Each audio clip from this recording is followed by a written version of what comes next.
다음 달 3일 제21대 대통령 선거를 앞두고 22일 동안의 공식 선거운동이 시작됐습니다. 중앙선거관리위원회에 등록된 후보는 기호 1번 민주당 이재명 후보, 기호 2번 국민의힘 김문수 후보, 기호 4번 개혁신당 이준석 후보 등 총 7명입니다. 이로써 이번 선거는 이재명 대 김문수 대 이준석 3파전 구도로 치러지게 됐습니다. 오늘부터 후보들은 공개 장소에서 유세차와 확성기를 이용해 연설할 수 있고 선거 홍보 음악 활용과 현수막 게시도 할 수 있습니다. 2월 2일 자정까지 공식 선거운동이 가능한 가운데 오는 29일과 30일 사전투표가 진행되고 본투표는 다음 달 3일 오전 6시부터 오후 8시까지 실시됩니다. 민주당 이재명 후보는 아침 10시 윤석열 전 대통령 탄핵을 이끈 공간이란 점을 고려해 서울 광화문 청계광장에서 출정식을 엽니다. 이어 경기 성남 판교, 화성 동탄, 대전 등에서 혁신산업 종사자를 만나고 반도체를 주제로 집중 유세에 나섭니다. 국민의힘 김문수 후보는 새벽 5시부터 서울 송파구 가락시장을 방문해 밥상 물가를 포함한 민생 문제 해결 의지를 강조했습니다. 오후에는 대전 현충원을 방문한 뒤 보수 텃밭인 대구 서문시장에서 지지층의 표심을 공략할 예정입니다. 개혁신당 이준석 후보는 오늘 0시 전남 여수 산업단지를 방문하면서 후보들 중 가장 먼저 선거운동 일정을 시작했고 이후 서울 연세대학교와 광화문에서 집중 유세를 펼칠 계획입니다. MBC 뉴스 지은수입니다. 6.3 대통령 선거를 위한 후보 등록 마지막 날, 국민의힘 김문수 후보가 중앙선거관리위원회를 찾았습니다. 놀라운 기적이 일어났다고 생각합니다. 보통은 찬반 투표를 물으면 찬성이 많이 나오지, 반대가 많이 나오는 경우는 아주 이례적입니다.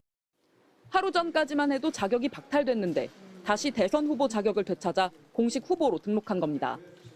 국민의힘 지도부가 추진했던 한덕수로의 후보 변경 시도는 당원 투표에서 막혔습니다.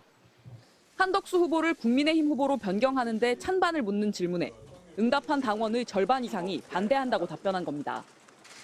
새벽에 기습 입당한 한덕수 전 총리의 후보 등록 공고는 순간 자취를 감췄고 3번의 경선을 거쳐 선출된 김문수 후보가 다시 최종 후보로 확정됐습니다. 무리하게 후보 교체에 나섰던 쌍권 지도부의 권영세 비상대책위원장은 책임을 지고 물러났습니다. 경쟁력 있는 후보를 세우기 위한 충정으로 우리 당원들의 뜻에 따라 내린 결단이었지만 모든 책임을 지고 제가 물러나겠습니다. 한덕수 찬성 투표가 부결된 건 절차적인 문제에 대한 당원들의 반감이 컸기 때문으로 분석됩니다.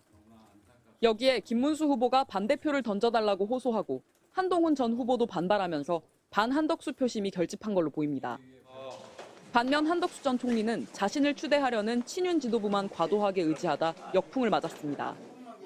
국민의힘은 후보 선출 과정에서 극심한 갈등을 드러냈고 김문수 후보는 당내 통합을 최우선 과제로 내걸었습니다.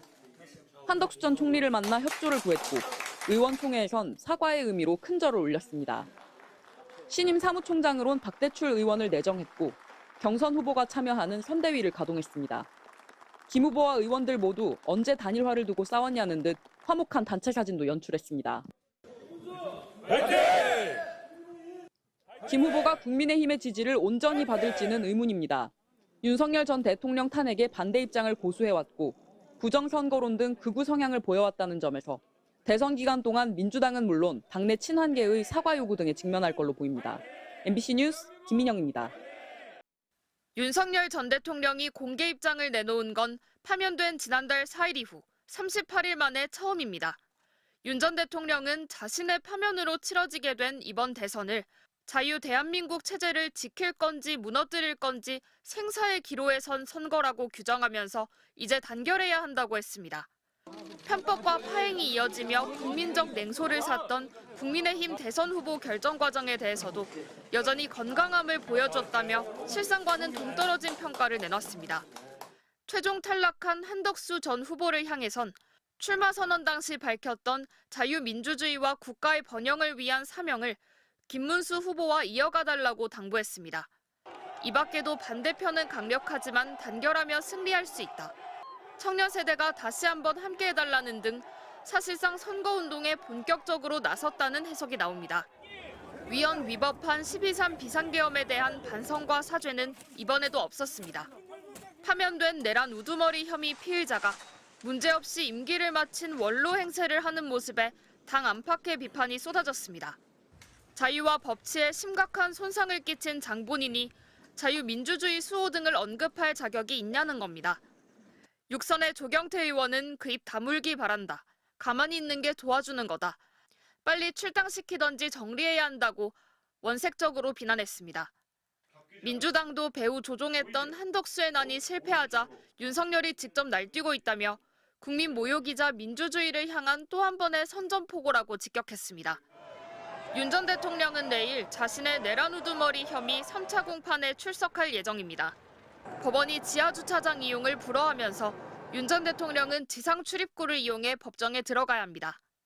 당장 포토라인과 법정 내 발언 등을 통해 극우 지지층 결집 시도를 노골화하면서 선거에 악영향을 주는 것 아니냐는 우려가 국민의힘 내부에서 나오고 있습니다. MBC 뉴스 재은유입니다.